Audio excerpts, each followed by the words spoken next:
ఈరోజు స్పెషల్గా అయితే నేను ఓట్స్తో దోశ అయితే వేస్తున్నానండి. 2 కప్పుల ఓట్స్ తీసుకుంటే 2 కప్పుల సూజీ రవ్వ అయితే తీసుకోవాలండి. చాలా బాగుంటుంది ఈ దోశ అయితే. ఈ దోశ చేయక చాలా రోజులు అవుతుంది. ఇంకా ఈ రోజు అయితే ప్రిపేర్ చేస్తున్నాను అనమాట.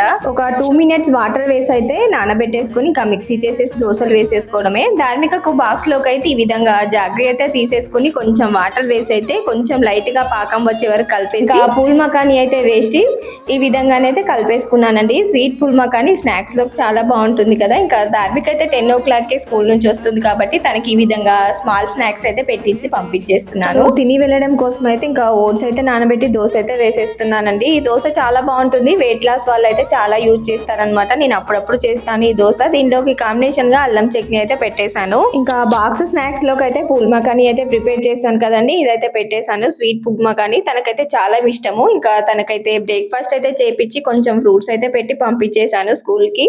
తను వెళ్ళిపోయిన తర్వాత ఇంకా నేను కూడా టిఫిన్ అనేది కంప్లీట్ చేసి ఇంకా ఫ్రెష్ అప్ అయిపోయి అయితే కొంచెం ఫ్రూట్స్ కూడా తీసుకున్నానండి. వీడియో ఇంతే, నచ్చితే లైక్ ఇవ్వండి. Thank you, bye.